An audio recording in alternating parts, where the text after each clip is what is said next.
What's up sa inyo mga ports? Once again, Francis O'Neil Vlogs, ang inyong one and only ports at ang inyong sneakerhead buddy. Ngayong araw mga ports, panibagong unboxing, panibagong storya, panibagong sneakerhead story episode ang inyong mapatutungayan ngayong araw. Bagong Jordan shoes, nakikita nyo naman sa title, Jordan ulit ang ating i-unbox. Ano ba bang hinihintay natin? Let's go! Let's do this! Let's go!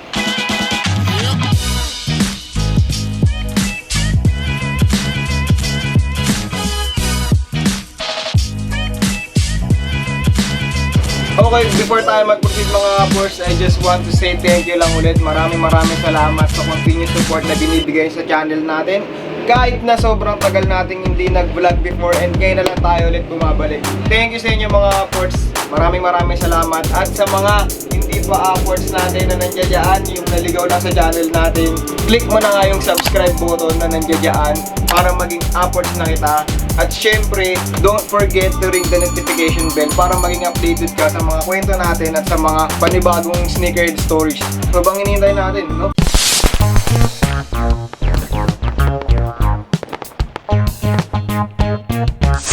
So yun nga, no? Syempre, 2020 na.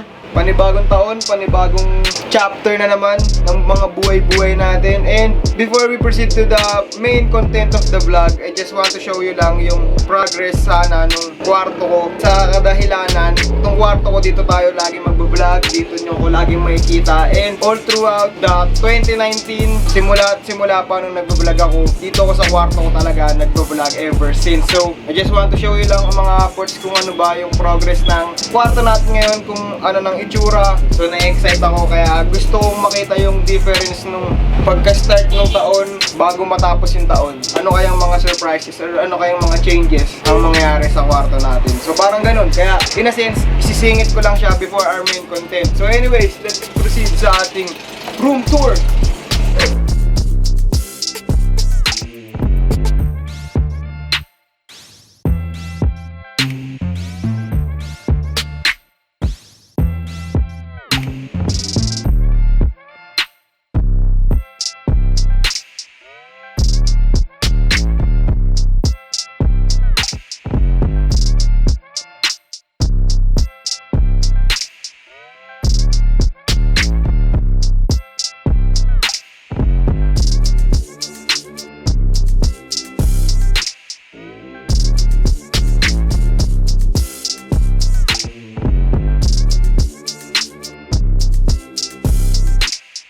Okay mga ports, ayan. Kung mapapansin ninyo, kwarto kasi, ang sukat lang niya ay 2 depa yung haba, tapos isang depa yung lapad. Rectangular shape yung kwarto ko. Yung pader natin is all white and everything. Ayan, all white. Pati yung taas. Except for the pinto. Yung pinto is cream. Before matapos yung taon, last year, no, yung mga December 20 something plus, nag-start daw magpintura ng kwarto ko.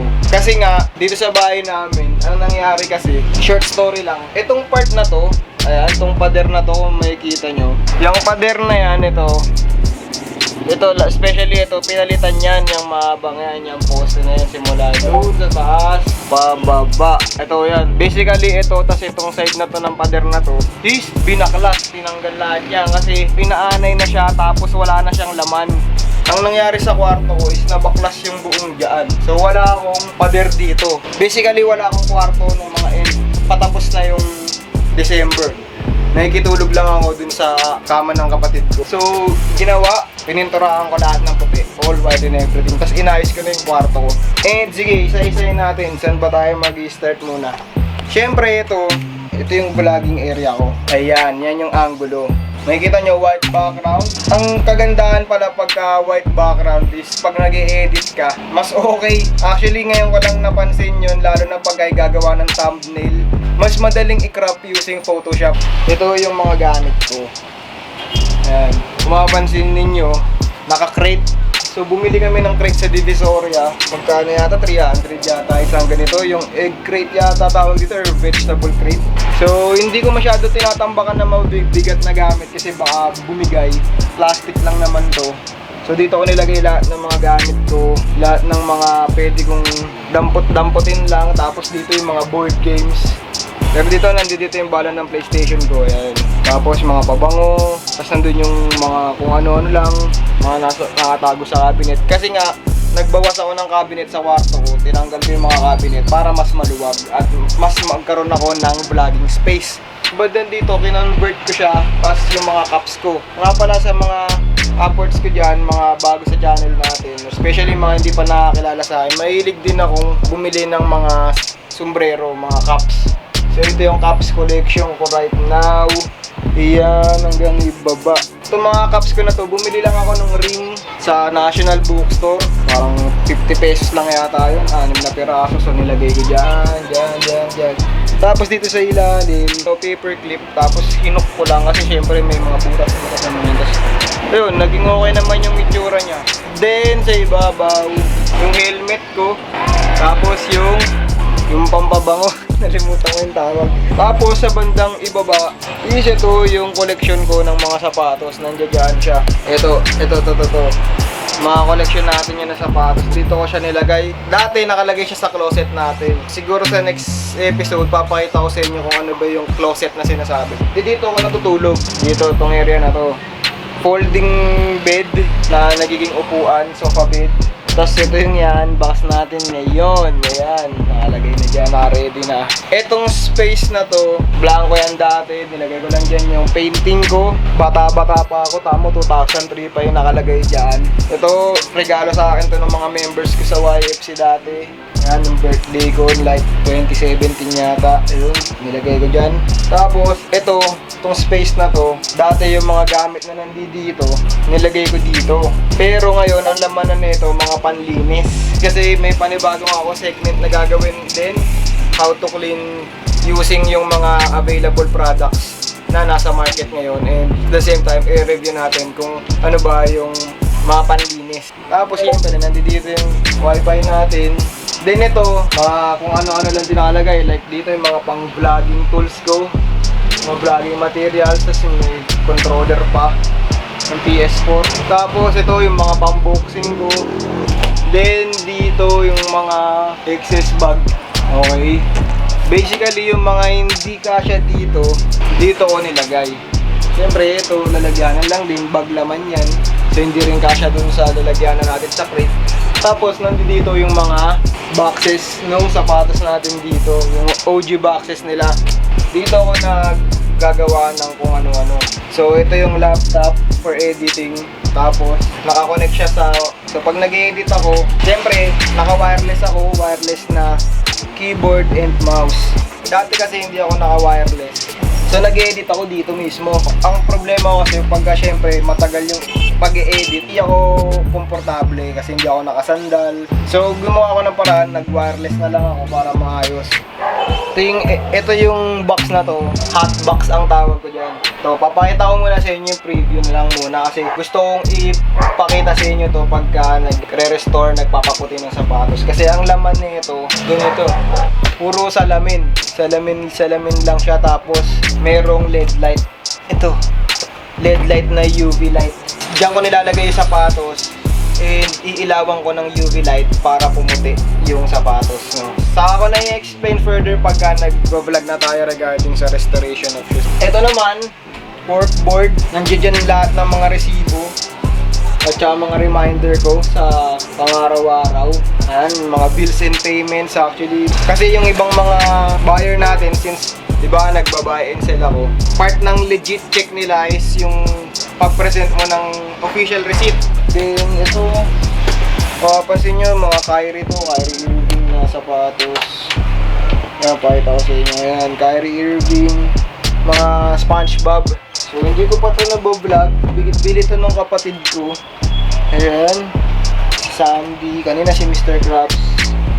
Tapos ito si SpongeBob Patrick. Hindi ko pa ito nag-vlog, ewan ko kailan ko i-vlog to since ang dami ko ng content na naka-line up.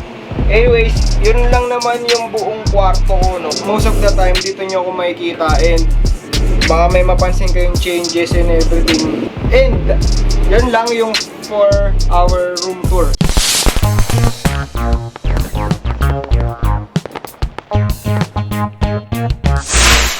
Okay, and now for the room tour, proceed na tayo sa ating unboxing for today.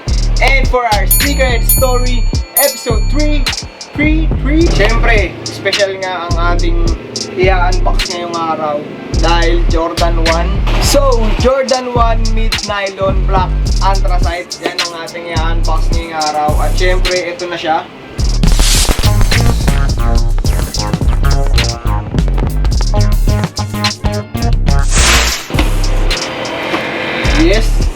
Yes, ito na siya. Yun. Ito, details. See the details. Yan.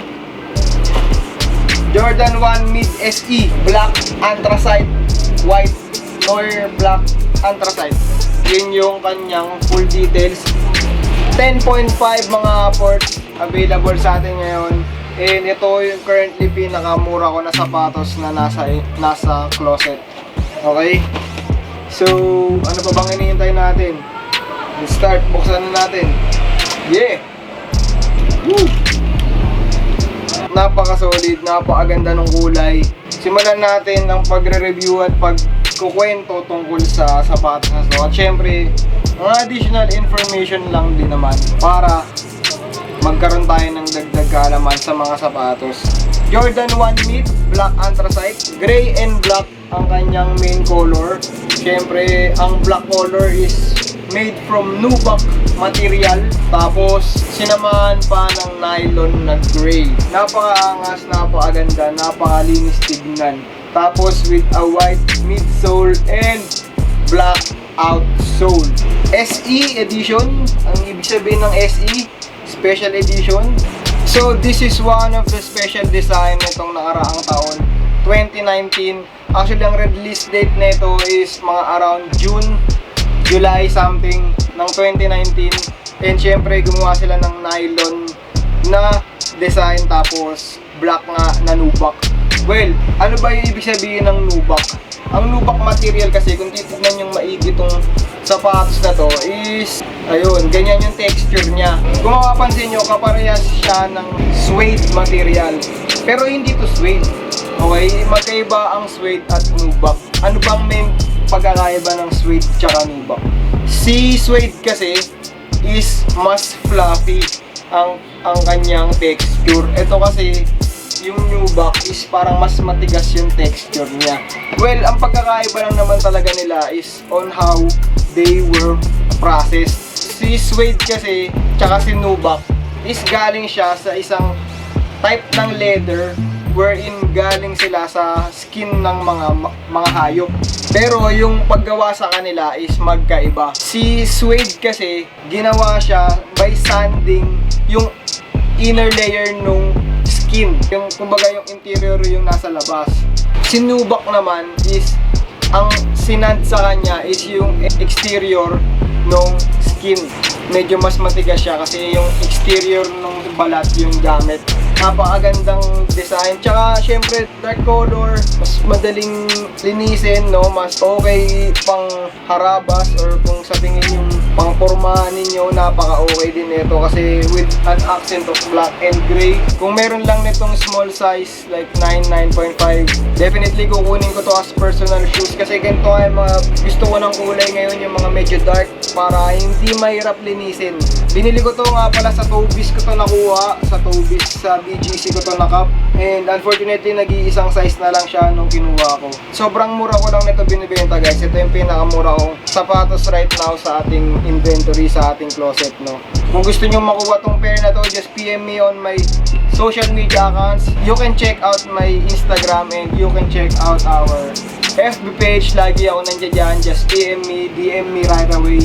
Nagre-reply ako kagad. So yun mga upwards. So yun, kung gusto nyo ng budget Jordan, just PM me right away. Pag upwards kita, pag subscriber kita mga upwards, bibigyan kita ng malaking discount. And yun, maraming salamat sa panonood mga upwards. Yun lang naman, kita kayo sa susunod na video. At thank you so much mga upwards sa walang sawa ninyong pag-support sa akin. Ayun, sa channel natin. Thank you so much. Maraming salamat. And for our first video ngayon 2020, yes, unboxing video tayo. At malamang sa next episode, unboxing video ulit. Kita-kits tayo sa susunod na video. This is Franz Vlogs, yung one and only upwards at ang Sneakerhead Buddy. FOV, Francis O'Neill, FOV out!